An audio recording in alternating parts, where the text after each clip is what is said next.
Bwana Yesu asifiwe. Mpenzi mtazamaji, asubuhi ya leo karibu sana katika kipindi cha manyunyu ya baraka, ili tukaweze na kuendelea na kunyunyuziwa hizo baraka na mtumishi wa Mwenyezi Mungu ambaye ni Pastor Emmanuel Ndambuki kutoka kanisa la ABC Chani.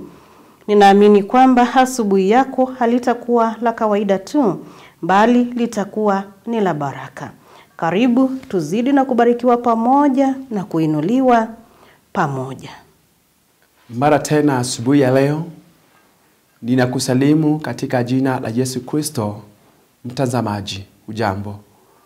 Ni matumaini yangu ya kwamba umekuwa na usiku mwema, usiku wenye baraka. Na hata asubuhi ya leo ni matumaini yangu ya kwamba umzima na Mungu amekutendea yaliyo mema katika maisha yako. Ninasema karibu ili tukaweze kulisikia neno la Mungu, na wacha neno hili likaweze kuwa neno la baraka kwako. Na tuombe ni kwa ajili ya neno. Mungu mtakatifu uliye mkuu, tunakushukuru na kuliinua jina lako kwa sababu ya wema wako ambao Bwana umeweza kutenda pamoja nasi. Asante kwa sababu ya mtumishi wako mtazamaji ambaye yanitazama asubuhi ya leo. Ninamkabidhi mikononi mwako Bwana, ili ukaweze kuwa pamoja naye na ukaweze kuwa wa neema kwake. Neno hili tunapoenda kulisikia, wacha likaweze kuwa ya baraka na hata la kutuinua na kutujenga na hata katika kiroho. Asante Bwana ni kwa sababu utaambatana pamoja nasi. Ni katika jina la Yesu Kristo aliye Bwana na mkombozi wetu tuomba na hata kushukuru. Amina.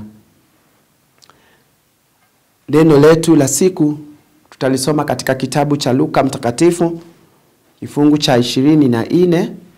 Tutasoma mstari wa 11 na mstari wa 12. Luka mtakatifu kifungu cha 24 mstari wa 11 tufike mstari wa 12. Neno la Bwana linasema hivi: hao waliwaambia mitume habari ya mambo hayo. Maneno yao yakaonekana kuwa kama upuzi kwao, wala hawaku wasandiki. Lakini Petro aliondoka akaenda mbio hata kaburini. Akainama, akachungulia ndani, akaviona vile vitambaa vya sanda tu. Akaenda zake akiyastajabia yaliyotukia. Leo tutanena juu ya madhara ya kudharau na kukosa kuamini. Madhara ya kudharau na kukosa kuamini. Hapa ni baada ya Yesu Kristo kufufuka, kama vile tunavyosoma katika vitabu tofauti. Katika kitabu cha Mathayo tunaona matukio ambayo yalitukia wakati, na katika kitabu hiki cha Luka tunaona mambo ambayo yalitokea na jinsi watu ambao waliweza kupokea ujumbe walivyofanya kulingana labda na kuelewa kwao na labda kutokuamini kwao. Huu ni ujumbe ambao uliletwa na wanawake ambao walikuwa Mariamu Magdalena na mama wa Yohana na Mariamu mamaye Yakobo, ambao ndio walitangulia asubuhi kwenda kaburini ili kutazama mwili wa Yesu Kristo. Lakini tunaona baada ya kwenda pale, wanawake hawa walipata lile jiwe liliweza kubingirishwa na malaika wa Bwana alikuwa tayari amelikalia.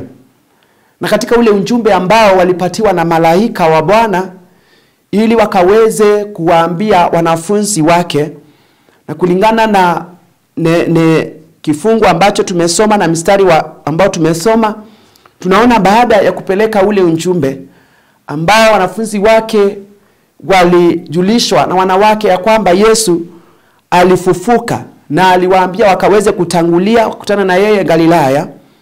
Tunaona ya kwamba katika mstari wa 11 ambari ambayo waliwapa, mstari wa 12, tunaambiwa ya kwamba wale wanafunzi waliposikia yale maneno kwao yalionekana kama ni upuzi kwao, na hata hivyo hawakuweza kuyakubali, hawakuweza kuyasandiki, kwa sababu ijapokuwa Yesu Kristo yeye mwenyewe alikuwa amewajulisha kati ya kwamba baada ya siku 3 ataweza kufufuka na ataweza kukutana na wao, lakini hao wanafunzi ijapokuwa walikuwa wanajua ule ukweli, waliweza kudharau, waliweza kutokusandiki yale maneno ambayo waliweza kuambiwa na wale wanawake. Na ili linatufunza ya kwamba ijapokuwa wao wenyewe walikuwa wanajua ule ukweli, kumbe kujua ule ukweli watu wanaweza kudharau. Kwa mtazamo wangu ninaona ya kwamba labda waliwaona wale wanawake na wakawadharau wao wenyewe, na wakaona hawawezi kujua, hawawezi kufahamu, kupata ile habari ya kufufuka kwa Yesu kabla wao waipate. Kwa maana labda walijiona wao ni wanafunzi wa Yesu, na ndio sababu labda ndio sababu walikuwa wa kwanza waweze kupokea ule ujumbe. Wanaweza kukosa kusandiki yale maneno, wanaweza kukosa hata kuamini yale maneno ambayo wanawake hao waliweza kuwaletea. Hivi ndivyo hata inavyokuwa na hata kwetu maisha ambayo tunaishi siku ya leo. Watu wengi wanadharau ule ujumbe. Watu wengi wanakosa kuamini ule ujumbe ambao wanaletewa. Wengine wanadharau maneno ya unabii, wengine wanadharau maneno ya wachungaji, wengine wanadharau na hata watu ambao wametumika na Mungu ili kuwaletea ujumbe. Na wanaona kile kitu ambacho wameletewa wanakihesabu kama upuzi. Je, mtazamaji, asubuhi ya leo unajua ya kwamba kuna madhara ambayo yanaweza kukupata wewe kwa kukosa kudharau na hata kuamini ule ujumbe ambao unatoka kwa Mungu? Unajua ya kwamba kuna mtumishi wa Mungu ambaye ndiye babake Zakaria, alipopata ujumbe ya kwamba mke wake ataweza kuwa mjamzito, aliweza kudharau, aliweza kutokuamini.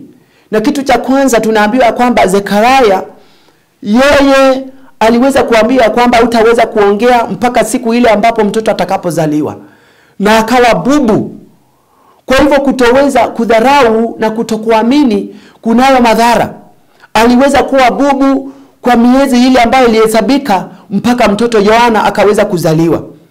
Je, unajua ya kwamba ukikosa kuamini ujumbe kutoka kwa Mungu unaweza na hata kupata madhara ambayo yanaweza kuadhiri afya yako, yanaweza kuadhiri na maisha yako, yanaweza kuadhiri na hata imani yako. Na unaweza kupata ya kwamba kuna mambo ambayo yanakuandama kwa sababu ya kule kudharau. Wanafunzi wa Yesu wanawadharau wanawake, na ndio sababu kwa sababu ya kukosa kuamini, Petro anakimbia mpaka kaburini ili akaweza kuhakikisha kwamba ameweza kuona ukweli mahali ulipo. Mtazamaji, asubuhi ya leo usijaribu kudharau maneno ya unabii. Hata Biblia inatuambia kwamba tusidharau unabii, tusidharau ujumbe wa Mungu, tusidharau yale mambo ambayo yametoka kwa Mungu, kwa maana kila jambo na kila ujumbe ambao unakuja kwetu una maana yake. Tuweze kukubali ule ujumbe ni wa kiunabii ambao unaweza kuja kwetu, kwa maana kila ujumbe ambao unakuja kwetu una maana. Na tukiweza kukubali ule ujumbe wa Mungu, hakika tutaweza kupata na baraka ambazo zinaambatana na kukubali. Lakini tukidharau na kukosa kuamini ujumbe kutoka kwa Mungu, tunaweza kupata madhara. Basi wanafunzi wa Yesu labda walikosa kuamini wanawake na kuwadharau kwa sababu waliona kwamba wao hawawezi kutumika na Mungu. Usidharau watu ukiona kwamba hawawezi kutumika na Mungu. Mungu anaweza kutumia mtu yeyote yule akaweza kuleta ujumbe kwako. Basi katika roho na katika ulimwengu wa kiroho, elewa na ukaweza kutambua ya kwamba ule ujumbe ambao Mungu ametumana kwako kama ni wa kweli, ukubali, na utaweza kusimama, na utaweza kuendelea na mbele, na utaweza na hata kupokea uweza na nguvu kutoka kwa Mungu. Na hakika ninajua ya kwamba Mungu aliye hai, Mungu anayetumana, Mungu anayefanya mambo yakaweza kutendeka kwetu, ataweza kutushughulikia, ataweza kukushughulikia wewe mtumishi wa Mungu. Na hakika ujumbe huu ukaweze kuwa wa baraka kwako, na ukaweze kuwa ujumbe wa kukusaidia wewe katika maisha yako ya leo na maisha yajayo, ili imani yako ikaweze kujengeka. Bwana akubariki na akaweze kulibariki neno lake takatifu. Amina. Na tuombe. Baba, katika jina la Yesu Kristo, ninakushukuru ni kwa ajili ya neno lako. Asante ni kwa sababu ya ujumbe wa leo ambao Bwana umetufunza ya kwamba kunao madhara ambayo yanaambatana na kudharau kwetu na kutokuamini. Mungu wetu wa mbinguni, ninaomba ni kwa ajili ya mtazamaji ambaye amesikia asubuhi ya leo.